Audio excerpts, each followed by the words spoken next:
Assalamualaikum warahmatullahi wabarakatuh.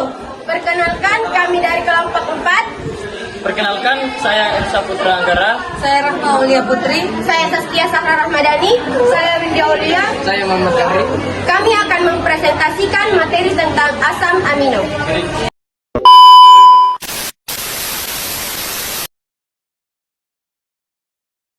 Asam amino adalah senyawa organik yang memiliki dua gugus utama, yaitu gugus amina NH dan gugus karboksil min COOH, serta sebuah rantai samping atau gugus R yang menentukan jenis asam amino tersebut.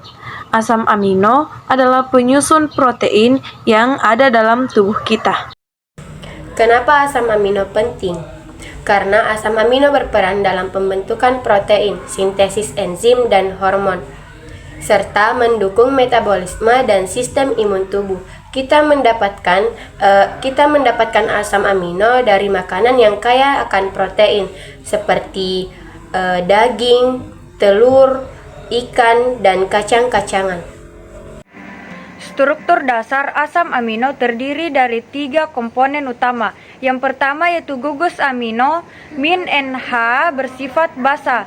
Yang kedua, gugus karboksilat min COOH bersifat asam. Yang ketiga, gugus R rantai samping asam amino menentukan jenis dan sifat. Asam amino atau dapat diklasifikasikan berdasarkan sifat kimianya, yaitu 1. Hidrofobik atau nonpolar, contohnya alanin atau leusin. 2. Hidrofolik atau polar, contohnya serin, teronin. 3. Bermuatan negatif atau asam, contohnya aspartat atau glutamat. 4. Bermuatan positif atau basa, contohnya lasin atau arganin. Asam amino juga dibagi menjadi 2 kelompok berdasarkan kebutuhan tubuh. 1. Asam amino esensial, tidak bisa diproduksi tubuh, harus dari makanan, contohnya leusin, lisin, fenilalalin. 2. Asam amine non-esensial, bisa berproduksi tubuh, contohnya alanin, aspigarin, glutamat. Asam amino memiliki banyak fungsi dalam tubuh, antara lain yaitu 1. Membentuk jaringan otot dan enzim. 2. Membantu sintesis hormon seperti insulin dan hormon pertumbuhan.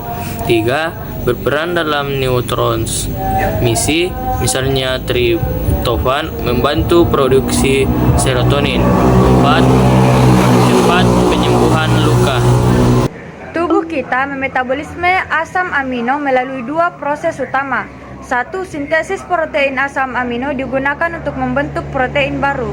2. Katabolisme. Jika kelebihan asam amino akan dipecah, gugus aminanya dibuang dalam bentuk urea melalui ginjal, sedangkan sisanya digunakan sebagai sumber energi.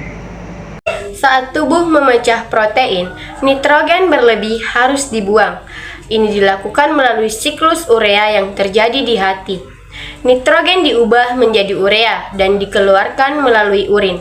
Proses ini sangat penting untuk menjaga keseimbangan nitrogen dalam tubuh.